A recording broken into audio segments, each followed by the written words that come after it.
এই ডাক্তার শফিকের DNA test কইরা পরীক্ষা কইরা নিয়ে জন্মের ঠিক আছে কিনা। আমি ডাক্তার শফিকুর রহমানকে বলতে চাই, কোন সন্তান যদি কোনোদিন জারজ হয়, সেই সন্তান ব্যক্তিগতভাবে জারজ, সেই সন্তানের পরিবারে কজন ভালো মানুষ আছে কিনা সেটা দিয়ে কোনোদিন ওই সন্তানকে আপনি জাজ করতে পারবেন না। এই ডাক্তার শফিকের ডিএনএ টেস্ট কইরা পরীক্ষা কইরা নিয়ে জন্মের ঠিক আছে কিনা। কারণ এই ডাক্তার শফিকের জন্ম বাংলাদেশে কারো থেকে হয়েছে নাকি পাকিস্তানে কারো থেকে হয়েছে, এই বিষয়টা জাতিকে পরিষ্কার করতে হবে। এই মা বাবা দুইটা কুলাঙ্গা সন্তান আছে, এই পোলাটা আরেকটা পোলা আছে, নাম জানি তুফিকুর নাকি কি নাম। তারা প্রবাসীদেরকে নিয়ে এবং কি বিভিন্ন মানুষদেরকে নিয়ে যেভাবে গালাগালি করতেছে, আর বিএনপির কিছু লোক এবং কি তারেক রহমান সেটা নিয়ে অ্যাপ্রিসিয়েট করে। এখন আমার কথা হইছে, তারেক রহমানকে যদি গালি দেয় সেটা গালি, জাইমা রহমানকে যদি গালি দেয় সেটা গালি। জাইমা রহমান হচ্ছে পৃথিবীর একমাত্র মেয়ে, আর অন্যরা মেয়ে না। তারেক রহমান যেরকম সম্মানীয় মানুষ, ঠিক সেরকম ভাবি ডক্টর শফিকুর রহমানও একজন সম্মানীয় মানুষ। ডক্টর শফিকুর রহমানকে নিয়ে এরকম মন্তব্য করতেছে আর আপনারা হাততালি দিতেছেন।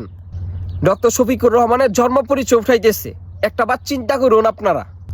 এখন আমরা যদি তারেক রহমানকে নিয়ে এভাবে গালিগালাজ করতাম বা অন্যরা যদি করতো, আপনারা কি করতেন? তাও ওই পুরাটা শুরু থাইকা এরকম গালিগালাজ করে আইতেছে। উচিত কথা কারো কাছে ভালো লাগে না, সত্য কারো কাছেই ভালো লাগে না। জাইমা রহমানকে নিয়ে গালি যদি দেই তাহলে সেটা গালি হয়, আর তাদের দলের লোকেরা যে অন্যদেরকে গালি দিতেছে সেটা আপনারা দেখতেছেন না। মনে রাখবেন একটা কথা, আল্লাহ সাথ দেই কিন্তু ছাইরা দেন না। মনে রাখেন, আপনাদের আগে অন্য একজন লোকেরা এরকম করছে, এবং কি আল্লাহ আপনাদেরকে একটা সুযোগ দিছে।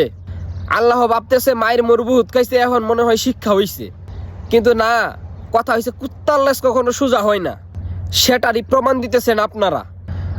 মনে রাখেন, আপনাদের ধ্বংস আপনারই নামে আনতেছেন।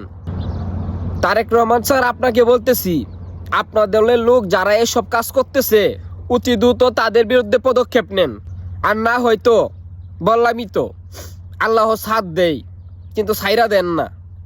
কথাটা বইলা গেলে চলবো না।